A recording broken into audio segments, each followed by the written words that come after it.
listen, never in my life associated the word boring with baseball. We know what's up. Me? Yeah. Famous? Yeah. And I'm like giddy over there smiling like, we're about to win this shit. Did everyone give you crap? Give me a good host story. I'm not picking it up. We both love the game. We talk about it every day. Getting on baseball. Having some popcorn, you're fooling around your phone. I'd have to wait in line for 3 hours. Hang on, because it's about to be a wild ride. There's absolutely no human being on the planet I would rather be talking to more than Amir Garrett right now. That's a fact. I appreciate that. Oh my goodness. So good. So good. We just talked a little bit and I messaged you and I looked back. It was in a different podcast lifetime, clearly before the baseball's and boring iteration of it. And I think I was telling you that I was talking to Dave Bush, who was a pitching coach of the Red Sox at the time. I think he's still with the Texas Rangers now. And he's like, "Oh man, Amir Garrett, he was so good at basketball. He was up at Bridgeton Academy when I was the pitching coach there," which is just a bizarre thing for me because I think it's a bizarre thing across the board, Amir, where you have a guy who was a major league pitcher, right? Dave Bush was a major league pitcher, becomes the pitching coach for an all-boys school up in the middle of nowhere in Maine.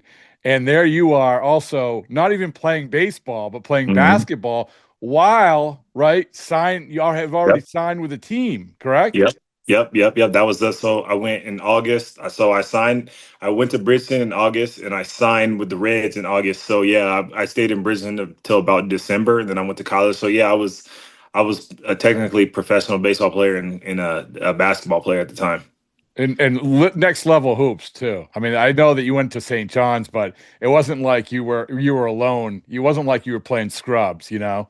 No, it was. That's why I was not to toot my horn, but I was really good at basketball. Yeah, I was pretty good. Yeah.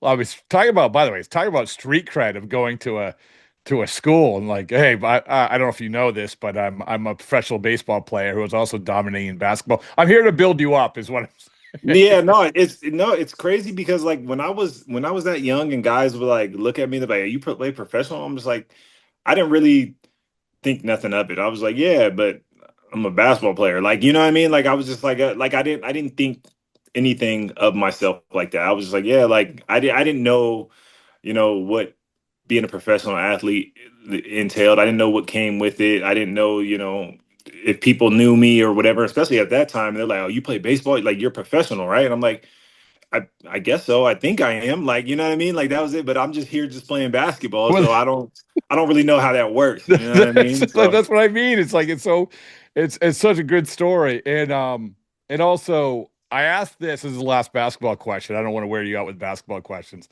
because like I am fascinated by your baseball mind. But I asked Will Venable this. Will Venable, of course, manager of the White Sox. I don't know if I ever talk hoops with him. Yep. He went to Princeton, right? Princeton. Oh, yeah. Yeah. So there's an epic game he played. He guarded J.J. Redick. And I think they both had 21. But it was like, I mean, they guarded each other. There was no like zones. There was nothing. Yeah. I mean, it was, that was fun to talk to him. I heard Will had some game. I would love to see it. I mean, obviously he's older, but I'm gonna do my due diligence. I'm gonna do some research. I want to see his game. Because a lot of people talk about how they played basketball, but he did it and played against some good players. So I'm gonna check into the tapes and I'll get back to you and see what I find. Yeah, thank you. And it was funny because he would come out of the dugout in pregame. And everybody be want to ask, I don't know, about something going on that day. I'm like, hey, can you just drop the Princeton offense in the dirt here? So That's funny. Go. Well, you're like I said, I talk about your baseball mind, and I've been loving what you've doing for a long time, but also recently on social media, the social account is at CountOnAG, and I think that there's a couple things that you got into. You got into obviously allowing fans in and asking you a lot of questions, which is cool. But you also got into sort of the mystery of how, and correct me if I'm wrong, because I want to make sure I classify it right. but the mystery of how we should view analytics, how we should view measuring things compared to actually playing, producing, getting results. Where does it cross, and how much does it mean? And I think that, Amir, going back all the way back to Moneyball, that became such a this or that conversation. There was no in between. And I think that's how it is now, too. Everyone's like, oh, well, you're too analytical. Oh, you're not analytical enough, whatever it is. But what sort of spawned this curiosity for you, and how do you view this whole big topic? Uh, I've always, I came from like the old school. Like when I was coming up, I had a great pitching coach, Tony Fossis. Tony Fossis in minor leagues for 10 years, in the big leagues for 10 years, right? Lefty, yeah. Lefty. I think it was Ken Griffey Jr. said he was the hardest lefty he ever faced, right? So over the years, my career hasn't been what it was before. And obviously we getting older or whatever. And, sometimes you decline. And I'm just really starting to get into the analytics because I want to see like what teams look for. I've never gotten a clear answer of why, like if I'm trying to look for a job and I'm not getting signed. And I'm like, well, what are you looking for? I'm a big lefty who throws mid 90s. I have huge strikeout ability like I've showed my whole career. Obviously I walk guys, but I want to know what is it exactly they're looking for. You know what I mean? Because my brain, the way my brain works, it's like, okay, if you have a guy, that has a resume for a long time and could be, producing at the big league level. And although the metrics or the analytics don't favor what I do, but I have 8 years of a resume that's saying, hey, like these pitches on paper, they shouldn't work, right? But I have 8 years of a resume that's showing that they do work. So I actually outplay the metrics, year in, year out. And my thing is, I signed with the Angels 2 years ago, and I got into it. I got into like, a discussion with, people in the front office, and I'm like, what is it? Like, what are you guys looking for? They're like, oh yeah, the last few years, like lefties have been giving you a little bit of trouble and stuff like that. So I'm like, okay, let's go back to that. And it was crazy because when I went and got called up with the Angels, before that, when I was in AAA and I was pitching really well, they were like, yeah, lefties are making contact against you like at a high rate. So I go back and I look at the numbers and, sit down with my pitching coach, and I'm like, this makes no sense because like I haven't given up a hit to a lefty, right? And then it's like, okay, if the contact is hard, it's like they're out. So I'm like, what are they, what do they want to see? And then the pitching coach sit down. He's like, I'm just a messenger. I'm just letting you know. And then a few days I get called up, right? And I'm doing my thing, doing pretty well. And like I remember it was like 5 innings. I had 11 punch outs and like 5 walks. And then there's the one game that actually got DFA'd. I gave up a home run to a lefty, right? And they were like, yeah, the OPS is like 900 or whatever. And I'm like, yeah, well, if we do the math, I just gave up a home run, so it's double. So before that, the OPS was about like roughly around 350 or something like that. And I go and look back, and they were like, yeah, you got to get lefties out. And I have to look at it. I think I faced like 8 lefties at the time I got called up, and I struck 6 of them out, right? So I'm like, or maybe it was 7 because I gave up the home run and I gave up a single to Schwarber, and I'm like, this is as dominant as you can get against left-handed hitters. You know what I mean? And it's like, and since my career hasn't gone the way it's gone, I've been diving into analytics a lot. I know that when I was with Cincinnati, I wasn't giving up like hard contact. When I went to Kaufman, I was giving up hard contact, but your body, like your mind in pitching, it's like you don't even know how you adapt to the fields. Like, so when I was with Cincinnati, I knew that if the ball was in the air, I can just say, even if it wasn't hit hard, it's gone, right? So I pitched to contact a lot. I had a lot of strikeouts, but I also got a lot of ground balls. And when I went to Kaufman, it was like, okay, if they hit this ball, oh, that's caught. You know what I mean? And I Yeah. didn't really know that. And then my hard hit rate went up. But like that year, I didn't give up one home. I gave up no home runs.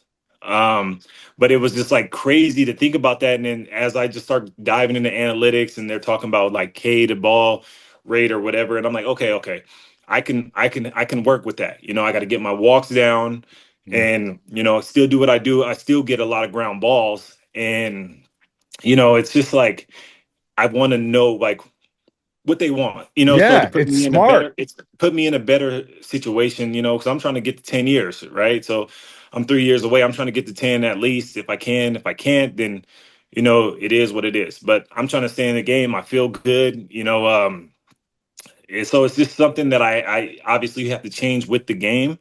And I think there's a good mix of it. Like in analytics, like there's teams that do a better job than others. And there's teams that don't do so good. And I think there's teams that are trying to catch up. But yeah, that's where that came about. I just want to, as I'm a free agent, I'm trying to see, what I can get, what offers are out there. And, it's tough. It's tough because nowadays it's like, teams reach out and they're like, you have any video? And I'm like, video, like what like video now, like that's what the thing is now, is like, you have any video? I'm like, what, you want to see me throwing bullpens? Like, Yeah. you know what I mean? Like Yeah. the Here's 7 numbers, years of video. yeah, like the numbers are probably not going to add up in the bullpen. And but if they do in the bullpen, look, they'll probably sign you right there. If your metrics are really good in the bullpen, it's like, well, my metrics probably are not going to be that. Like, I'm not a guy to get up in the bullpen. As much as I try, I can't even break 90 in the bullpen. Sometimes I can, but I can't even do it. Like, even that's even max effort. But when you put a batter in there, guaranteed is gonna, 95 plus. When I signed with the Giants, it was so hilarious because when I was throwing my bullpens, and Brian Price was the pitching coach who was my manager in Cincinnati. And he knows me, obviously. And they come to me, they're like, "Are you all right?" I'm like, "Yeah." I'm like, "Why do you say that?" They're like, you're throwing 87. I'm like, "Yeah. I mean, this is a bullpen." And they were like, "Try to throw this one hard." And it's like 88. And I'm like, "Hey, you don't have to worry about that. When we get in the game, like, don't worry." And then I came in the first spring training game and it was 98. And Yeah. I'm like, I just don't know why it's like that. But it's like for majority of my career, it's been like that, except for when I was younger and amped up and you could get in a big league camp and you got eyes on you, you're trying to let that thing eat. I said, I'm still trying to let that thing eat, but I think my body is just subconsciously not, nah. But when you get in the game, it's like, okay, now it's game time, Well, So that's just, well, you're smart. Number one, you're smart to take that approach of just saying, "Hey, get mad at it, right? Get mad at the process." yeah, But I'll relate it to the media, for instance. The media, there's a lot of people who want to do a certain thing in the media, and their employer said, "Well, we're valuing something else, right? I want to do a 6,000 word story. Well, we're valuing this 200 word story." Well, you yeah, do what they're valuing so you can, work on the other stuff. You always have to figure out what your employer wants. So you're smart to do that. And like you said, some teams are better than others. What should never be happen is, "Hey, I'm just the messenger." I mean, that's never a good thing, right? yeah. No, but for sure, like, like with anything, like a lot of people just in the world, like they don't want to put their neck out. They don't want to have something stamped there, or it's just like, coaches or whoever, they always have somebody to answer to, right? So it's just like, I'm just the messenger. Like, they got those people that they talk to and give you the message instead of actually getting the message from the source. Exactly. You know what I mean? That's never how it's going to be. So you're always going to get a middleman at some capacity. And it's not that you can't get mad at that. You just got to accept it, because you're not going to get the real answer you want. I've never gotten the real answer. If I ask questions to the head honcho or whoever, that I don't know if we even know who's calling the shots. You know what I mean? Yeah. I've never gotten those answers from that person. I've always had a middleman, and it's like I can't hate. I can't hate on it. I just got to adapt to No, it. you got to adapt. And Gotta adapt. the problem. This is part of the problem, though. I think, Amir, is that the analytics and the numbers. This is what they can lean on, so that if you do not do well, they can say, "Oh well, look, it's because of the analytics, it's because of the measurables or whatever it is." Mhm. Like that's their fail-safe. That is their protection to the higher ups. It takes a lot more for a guy who knows you, who has scouted you, who has played with you, to say, "Hey, listen, I don't care this guy's throwing 88 mile an hour bullpens. I don't care if his slider measures out to whatever. I know this guy is going to get outs when it counts the most." Yeah. But that's the problem. Is somebody can say that, but it's a harder sell because Yeah. it's not how it should be. Mhm. But you know what I'm saying? But I agree. I agree in some capacity because those people's necks are on the line. When they go to battle for you and stuff like that. I I can't credit enough to Tony Faucett because when I was coming up, like if I didn't have him, I wouldn't even be playing baseball. Like he was hard on me. When I was good, he just let me know I was good. I wasn't excellent, and he was like, "Hey, even at times if I was excellent, he would say, 'Hey, good job.' That's it. That's all I got from him. When I was doing bad, he would get in my case, and if there was times I wanted to act like a prima donna, he's like, "Okay, we'll do it your way, and we'll do it your way, and then once it fails, we're gonna do it my way."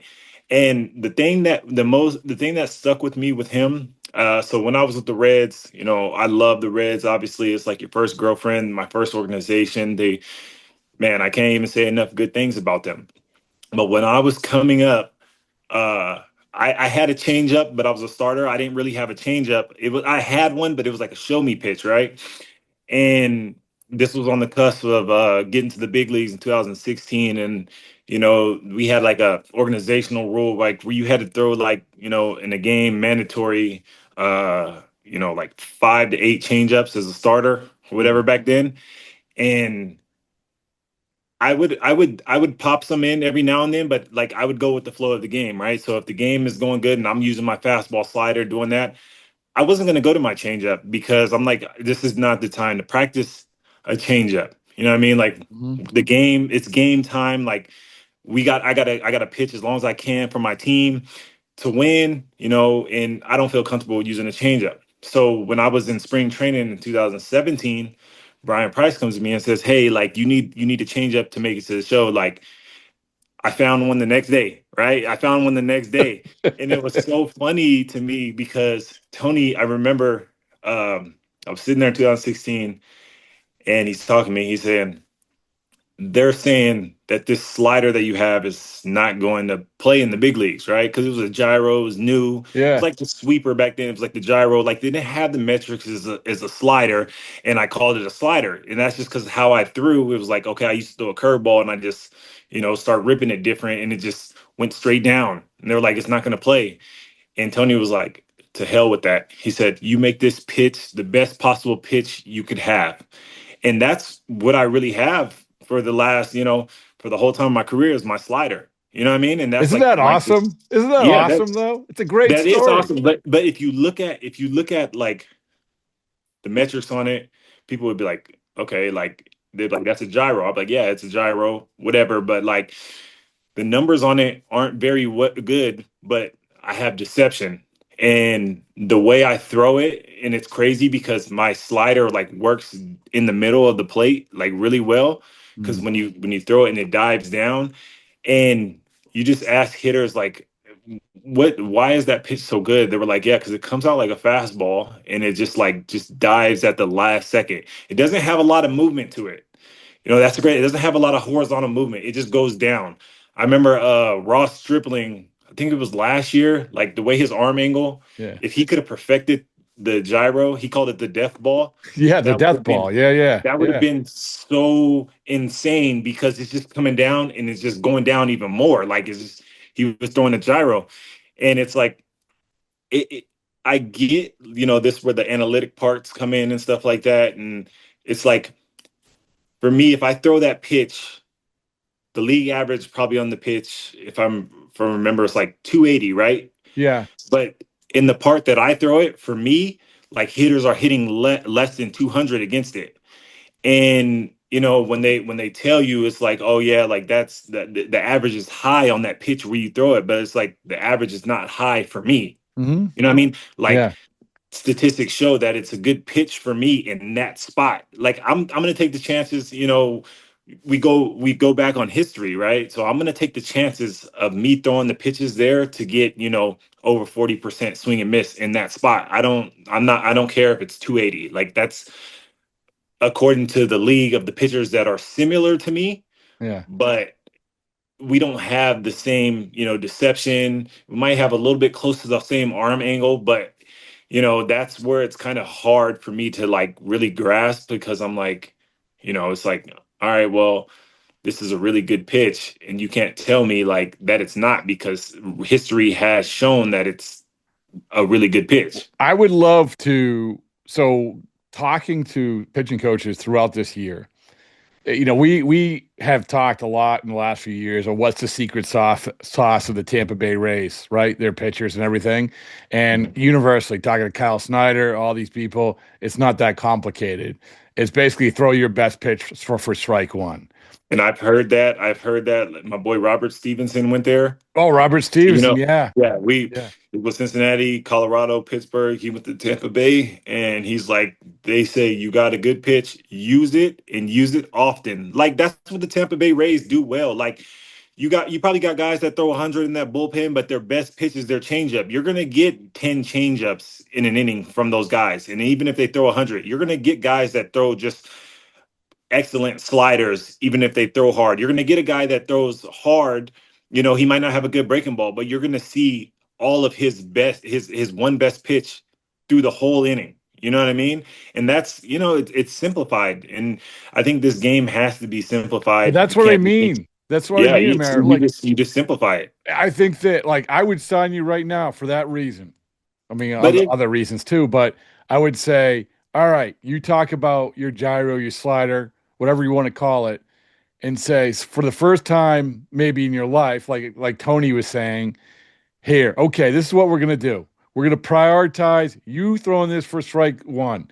We had on Justin Willard, who's now the Mets pitching coach, the other day, and he said that, like throw your best pitch for strike one. The other pitches are to get to back to your best pitch, right? Yeah, 100%. And so that's the thing. I would love, like, for instance, Jake Diekman. Jake Diekman is a guy who, he was struggling with command. Did you see what happened when he went to Tampa? He dominated. He dominated. And he said it. He's like, sometimes the message just hits different. Yeah. And I'm just listening to you talk, and I'm like, okay, that's the message. This is the perfect guy to do this. Throw that pitch for strike one, and let's go from there. So yeah, and it's about who the message comes from as well. Like I've been around this game for a long time. I know when somebody's genuine, when somebody's just in it for themselves, and I get it. If people are in it, you have a job you have to do. You have a job you have to maintain. You have a family you have to take care of, right? Like anybody, coaches, players, whatever. But sometimes the message hits harder when it's from somebody you think that is really into it for you or just for the betterment. Tony Fawcett's, like I said, like he used to tell. We had a 5 group of guys that were together every year. Me, Jackson Stevens, Nick Travieso, Sal Romano, and we had Nick Howard. And he's like, listen, I don't need to do this. He would say that he would have a cigar. He said, I don't need to do this. My life is good. I just do it because I love the game and I love you guys like sons. I don't need to do this. He's like, matter of fact, let me just go walk in. I'll just quit right now. I don't need to do this. I'm just trying to help you guys. I don't need to do this. And when somebody is like that, you're just like, okay, like, all right, I respect it. Like Pat Kelly as well. Yeah. Pat Kelly is my favorite coach I've ever had. He's a manager for Louisville Bats. Yep. He came in, we all went to AA. He came in, set down all the prospects, he said, listen to me, guys. He said, the moment that your guys is, if you guys want to have a fit or whatever, if you guys can get me fired, I'll walk away from this job. He said, listen, if you don't do what you need to do, if you want to act like a prima donna, he said, guess what I'm gonna do? I'm gonna take the ball away from you. I'm gonna sit you. I'm gonna do this is my team. And I'm looking like, damn, like, I was like, I love that. Like, I love that. There's one time I had a little incident. He's like, "You're coming out the game in the sixth inning." I'm like, "No, I'm not." Yeah. He got down and looked at me. He says, "You're out the game." I said, "PK, I'm not out the game." I'm saying, "What are you doing?" Like he was like, "You're out the game. Give me the ball." And I'm just like, damn, like, and that dude PK too, he's something else, man. I've watched him wrestle with players, and then he would look at Really? me. Yeah, oh my God, PK was like he has sons, you know, his son was in the big Oh, leagues, but Casey. like Yeah, Casey. yeah, he's in the big leagues, and it's like PK gets it. He gets it. Like it's not like he's just coaching just for his job. He's coaching to make people better players, better young men. You know, that's some stuff that I can get behind. And he would always, when he wrestled guys, he would wrestle Jesse Winker because Winker would always try him. And I'm like, bro, I'm not doing this. Like, I'm not about to go in there and mess with PK. Like, and he would wrestle Winker and throw Winker to the ground. And he would look at me. He'd be like, "Hey, you gonna help your friend? What, you want some?" I'd be like, "No, I do not want none. No, I'm good, PK. I'm good." But those are the guys that just like I just give them high praise, man. Like because he as well with Tony Fawcett, they shaped who I am as a person, as a baseball player. And I can't give none of those guys. There's not enough credit in the world to give to those guys. That's so good. I mean, it's so good. And so last year, I was just looking this up. You finished up with Toronto, the Toronto organization, right? Correct? Yep. Okay. Which, hey, listen, you got the chance to see some of those guys up close. Mm-hmm. That must have been weird watching, It was weird, man. It was weird. And this goes back to, I don't want to be long-winded, but like no, it's all good. It's all good. It's a podcast. We're just talking. So I went to winter ball last year, killed it with the Aguilas. I went like 9 innings, like 11 punches, whatever. Was Ramon Vasquez your manager? No, Yachty was my manager. Oh, Yachty. Okay. Yachty was my manager, so it was like, okay, I killed in Dominican. I didn't get any looks from Japan. I didn't get any looks from affiliated ball, right? Yeah. And I'm just sitting here like, what is going on? Why am I not getting looks? So I came back in January, right? And I just put out a video, and I was throwing sidearm, right? I was like, bro, like I'm still throwing 98 from the top. Like I don't understand why I'm not getting looks. So I threw a bullpen sidearm, right? And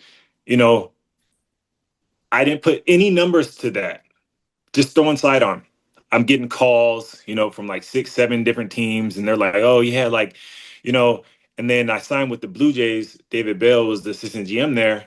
I signed with the Blue Jays, and they didn't even give me a big league camp invite, which I took, and I was like, there is no way, no shot, right? Like, but I accepted it. This is my journey, whatever. But I had big league, you know camp invites with other places, but yeah, like I was saying, I was throwing sidearm, and they're like, "Okay, well, if you don't break with the team, like we're still going to keep you here." They told me that from the jump, like we're going to see this through. First game, Rob. First game, I get 2 quick outs, right? 2 quick outs, cool. Next guy I'm facing, there's the big lefty from the Yankees, like they're one of their top prospects, the tall guy. Spencer Jones. Spencer, no. He wasn't in the big leagues this year. He was in AAA with them. He's there. That's Spencer Jones, right? That's Spencer Jones. Yeah. Okay. So I was facing him, and I get to like the count, and then he does like a check swing, right? And then the umpire called him safe, whatever, and he ends up getting a hit. And I feel something in my arm. I'm like, what the heck is going on? Like, why is like I couldn't bend my arm here. I couldn't bend it past here, right? Yeah. So my arm is stuck right there. And I'm just like, there's no way. And then like I end up giving up the single, and I'm just like, and I throw another pitch, and it's like way left. And I was like, I can't do this. Like, I don't know why my arm is just locking up, right? So I come in, do whatever, get x right there. Like, you have a bone spur that broke off in your arm. Oh. And I'm like, God damn. I'm like, there's no way. Like I don't have time. Like, you know what I mean? Like, so I packed my bags. I'm like, I'm gone the next day, right? Whatever. Yeah. Like, because that's what they do. And they're like, no, we're gonna get surgery, whatever, see it through, like all this. Got it cleaned up. Felt really good. I came back in June, and it was different for me because I've had this. Not necessarily an injury. I had this thing in 2020 where it was like my extensors or whatever on the outside to my hand was like I went for 3 weeks and then came back, whatever, and was pitching, and it held up all the way to 2000 until last year, until it finally blew out. And I think that's because I went to sidearm, and like for the longest, like I've been throwing so different from like let's say like 2020 till now. And then when I just got back into game action, like my normal arm angle, it felt so awkward because I was throwing from such a different slot for a couple of years. Mm. All right. So once I started getting back to my normal uh arm angle, just start feeling it was just different. It was just weird. And I thought I got released from the Blue Jays last year. I thought, I pitched pretty well outside. You can look at the numbers. I had my first start against some low A hitters in Clearwater at 10 o'clock in the morning, and I started the game and gave up like 6 runs. But from after that on, I pitched pretty well. Mm. I think the biggest thing for me last year, I found the strike zone more. I only had like 4 walks. Obviously that I still strike out a lot of guys like that. I feel like when you get in your career, when you're strikeout, Joey Votto told me this, and it was just so important to me. He was like, your stuff is there. He was like, like strikeouts are telling because like if your stuff is not dwindling, like guys shouldn't be striking out at a high clip like they do against you. That's showing you that your stuff is still there. Your execution is still there. Like, don't if anything, that's something to lean into. You know what I mean? And I was still striking out a bunch of guys, and they just released me, and it was fair game. Hey, I listen, never wanna. Joey's right, man. Like Joey's right. It's the best. I said the best analytic is outs. The Yeah. best analytic is pitch. It's hitters' reactions. So, by the way, did you ever play Joey in chess? I know that he got into it a little bit later. We used to play chess in Cincinnati. I want to say I've beaten him a couple of times. But he's very good though. He's really Yeah. good. Well, he had that one off season where he was taking it to another level, right? Joe, he's a man of many talents. Like you'll never know. Like I think when I even played him, I think he let me win or something. He was like going to the cage and he's like, "Oh man, good game." And it's like Joey's very like passive like that. He's like, "Oh, good game. You're so good." Yeah. And I'm like, "Oh, okay, all right." Okay. We've had Joey on a couple times, and it's funny because he's so unique when you interview him because he makes you work for it. Yeah. It's like for instance, I remember we were at Fenway and I was interviewing him, and I said, "Hey, you want a baseballs and boring shirt? Like, look, Justin Turner's out there right now. He's taking grounders wearing one." It's like, why would I want that? Why would I have to say that? Why would I have to advertise that? Why would I? Yeah. It's like, and I was like, oh, and then I'm like, oh, baseball. It's like chess. He's like, no, it isn't. It's like, but then he goes on for half an hour how it's like checkers and Yeah. so He's good. so funny because if you don't know him, if you're like, "Oh yeah, baseball isn't boring," he'll probably be like, "Yes, it is. It's very boring." Like you'll get that. He's like, "It is very boring." So what are you gonna make that shirt for? And you'll be like, "Dang!" And then he'll leave you in like abyss for like 20 minutes and come back to you and be like, "Hey man, I just so you know, I was just playing." I know. You know what I mean? But I like it. I like that Yeah. he makes you work for it. By the way, you talk about results. Here's a trivia question for you. I'm gonna give you 2 names and what they did against you. See if you know their names. Okay. One guy went 1 for 17 with 7 strikeouts. That is okay. That could be that's Matt Carpenter. Yes. Yes. Then another guy 1 for 11 with 7 strikeouts. Kyle Schwarber. No. No. Okay. 1 for 11. Is it lefty? Geez, that's a good Or question. righty? It's a good question. He's 1 for 11 with 7 strikeouts. Yeah. No, it can't be Josh Bell, but he's up there. I think he has like 2 or 3 hits. He is a lefty, and he second baseman, outfielder. Adam Frazier. Yes. Yeah. Yes. It's funny how when people like discuss these like things, like you always typically like remember, especially the matchups when you were like dominant against, or like you have a pretty good memory of who you face and what you've done listen, against. I mean, Matt Carpenter, everyone has these guys, right? Like, Yeah. both ways. But Matt Carpenter, 1 Matt for Carpenter's 17, 7 strikeouts. He's remembering you. He's a great hitter. In that one hit he had, it was a home run. We were in Oh, Mexico too. It was a home run. We were in Mexico, right? David Bell comes to me. He says, "I've just pitched 2 days in a row." He's like, "Hey, I might need you for 1 out," right? And it's so funny because I come in and face Matt Carpenter the first pitch, right? And it's like I pitched 2 days in a row. It's like 89. He hits a home run, a wall scraper, goes out. And David Bell immediately come gets me, and he's like, "Hey man, thank you. I'm sorry, I asked a lot of you. Like, thank you." And it's funny when you like You remember bring the this up. one? You remember the one hit? You A remember thousand percent. I remember it 100%. And it's like, I remember I going in and I'm texting my dad, or like after the game, he's like, "How'd you feel?" I'm like, "I don't know, Dad. I just threw one pitch and gave up a homer. I don't know how I feel. Like, I just gave up a homer. I don't even think I could feel anything right now. Like, you know what I mean?" But it's like, yeah, you have those matchups. I pretty know, I know a lot of matchups. I know, a lot of guys, Yeah. that I've done well against. And it's crazy when I say this too, because a lot of the top left-handed hitters in the game, like I have Oh really good yeah. numbers against them too. Yeah. So, you know what I mean? Like, it's just like Again, something that you remember. what we're gonna do is a super cut. This is gonna be better than a LinkedIn page for you. This is gonna be awesome. I like. I'm gonna send it to everybody I know. So hey, listen. I know that you've talked about this, the whole 2019 charging the Pirates thing, but I Mhm. want to take it from a little bit different angle if I can, No, for because sure. the guy who I started this with, Joe Kelly, right? Yep. Hmm. And I think that I've learned a lot from I've learned a lot from his mentality. I love But Joe Kelly, but I love, like, yeah, so I love like Joe that's Kelly. what I mean. I mean, same mentality. So I've seen interviews you've done about, when you took on the whole Pirates team and everything else. And what you keep coming back to is I'm supporting my guys, I'm supporting my team. And when Joe talks about when he hit Tyler Austin, or another example was, listen, I mean, he was buzzing those Houston guys. He wasn't even on the Dodgers like when Yeah. that happened. But Hmm. he played for the Dodgers then. My whole point is that that's the crux of this, right? When you Yeah. go on and take on all those guys, it's like, hey, it might only be me, but you're taking on the whole team, right? Yeah. I So, mean, yeah, stuff like that. Like Joe Kelly, I understood what he was doing. He was doing it for the game.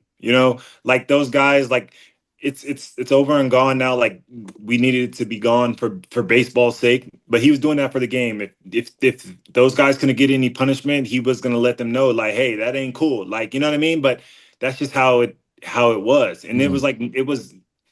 I think they expected it as well.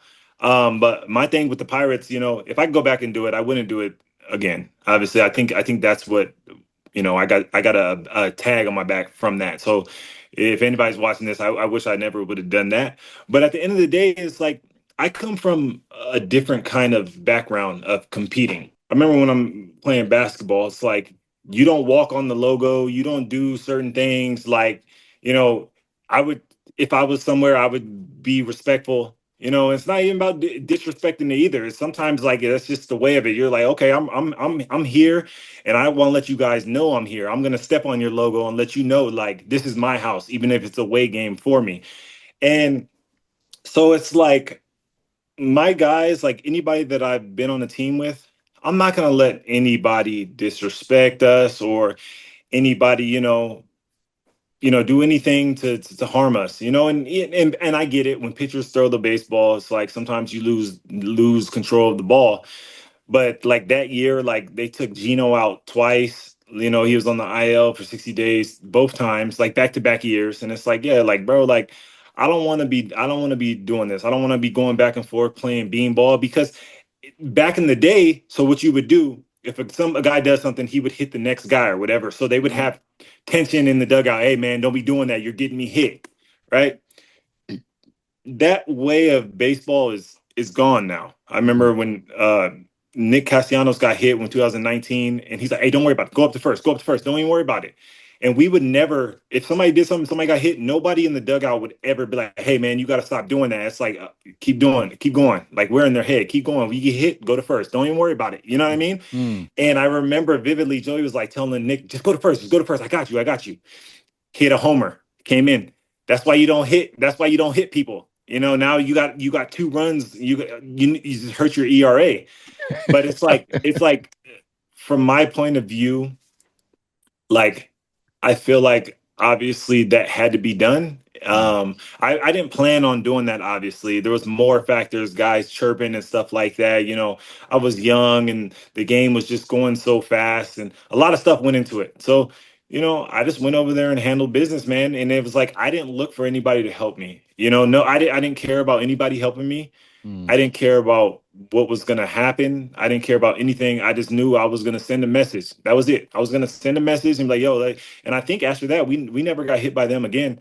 And it was like, I'm gonna send that message. I need to send this message right now. And this goes back to like, putting your neck on the line. I put my neck on the line for, for my teammates, in which I'm not mad about. And I feel like that gave me the tag. It's like, oh, what kind of person is this guy? Is he this? And it's like, after I did that, I was getting texts from all across the league, from all the top players, like, bro, like I would go to war with you, like blah blah Yeah. blah. Like, you know what I mean? But it's like at the end of the day, like it was just something that needed to happen. And it was just like hey, listen, I gotta tell you, that team that we had too, and like the way that it was ran, it was like David Bell, like he would always, that dude, I would do anything for him Mm. because of how he was as a manager to me, to our team, how I seen him every single day.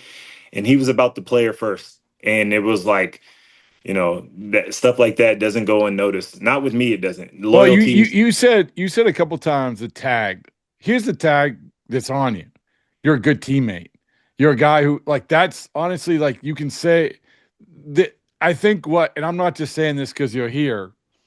I'm saying this because anybody who watches that clip and sees that moment, not to say, hey, little league kids, go do this, but Yeah. that's the epitome of selflessness, of just saying I'm here for my team and I am going to go to whatever extreme it is to be there for my team. That's what is you defined at from that moment. And I know that it might be uncomfortable, and I appreciate you talking about it, but I just want to tell you, and it comes back to the lessons I learned from Joe. It's the same thing. The Tyler Austin thing happened because they took out Brock Holt, at Yeah. second base. And I know that stuff happens in baseball, but what that showed, that was Mount Rushmore of being a good teammate. That's what I'm saying. So No, and like I said, if I would do it again, I probably wouldn't have done it, but it was like something that need to happen because I'm not that's the only thing that I take away from the like old school baseball. I don't do that beanball thing. I don't like doing that. Like that's not something that me personally is not a part of my game. You know what I mean? If you got to do it, you got to do it. mhm. Right? But like it's like when you go with teams like last year and it's like, oh yeah, how is he mentally? And it's like, dang, what do you mean mentally? Like that's just it's just exhausting. You know what I mean? It's because like I know I've been in a few scuff ups with guys, but it's like okay, if I get in a scuff up, it's like a lot of what fans or people don't see. It's like half of the time it's not even it wasn't because of me. It's not, and not that I started. It was I was finishing it. You know what I mean? It's like Mhm. people would say stuff, on BP and stuff like that. And I'm like, bro, like I'm not the one to be doing that to. You know what I mean? And it's Yeah. like, you know what I mean? And it's like it sometimes it sucks. That's the rep you get, but like this people that know me, like I just don't play. I don't play about my guys. I don't play about my, about where my home field is. I just stuff I don't play about, and it's just like, all right, well, that's just me. You know what I Hey, mean? they don't know that you spent almost entire year in the woods of Maine with I don't know all boys school like this. That probably was one of the toughest things I ever had to do in my life. Yeah, I'll tell you that. That yeah, is. that's what I That mean. is. That is. Those dudes are It is. tough. I mean, it's like you said, there's a lot of testosterone flying Man, no, the hockey players. When I got into around. like when I get like to know the hockey players, I'm like, these guys are crazy.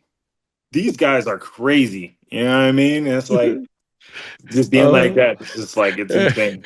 hey, last thing, and I really appreciate your time. So we're doing this campaign, and by the way, we are going to make this into the best Amir Garrett hype reel of all time. I I vow to you. appreciate that. Um, Appreciate that. we're doing this campaign because I always get a kick out of people when they get to spring training saying I'm in the best shape of my life. He's in the best shape of his life. Everyone's in the best shape of their life, right? Hey, And listen, Rob, I was gonna say I seen that. Guess what? I am in probably the best shape of my life right now. I'm not gonna lie to you. I am. I am right now. I am. I'm about 230, well, you know. I'm good right now. That's gonna be the punctuation for the hype reel. But I if there is one thing, because we're trying to get a lot of people involved, because I'm just like, why do New Year's resolutions when we can all be in this together, right? And just pick one Yeah. thing. Like for instance, Anthony K did he wanted to beat Indy Pajes in MLB The Show. Okay, that's one thing. Joe wants to bench press 225 pounds. It with the understanding that you are in the best shape of your life, is there one thing that you want to commit to saying, hey, by opening day, I wanna do this? It could be anything. If not, that's All okay. right, we're gonna say when I'm gonna in the best shape of my life. Let's go back. I'm gonna do a windmill dunk. Oh, oh, Yeah, that is so awesome. That is yeah, so awesome. we're definitely gonna get How that on close? video. How close are you now to it?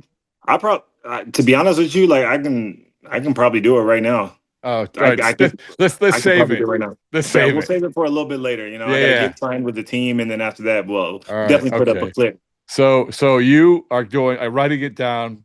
I'm guessing that of all the people who are going to sign up, nobody else is going to say windmill dunk. I'm gonna ask Joey. Ooh, He can dunk, but he ain't gonna windmill. But hey, I'm gonna dunk with two hands. spread the word, because we're just listen. It's free T-shirts, right? Everyone loves free T-shirt, Yeah, and so spread the word. Anyone else who wants to pick one thing, best shape of their life. So, hey, you're one of the best. I appreciate your time, and please stay in touch and let us know what we can do. for So. sure. I appreciate you guys. Thank you for having me. It was fun.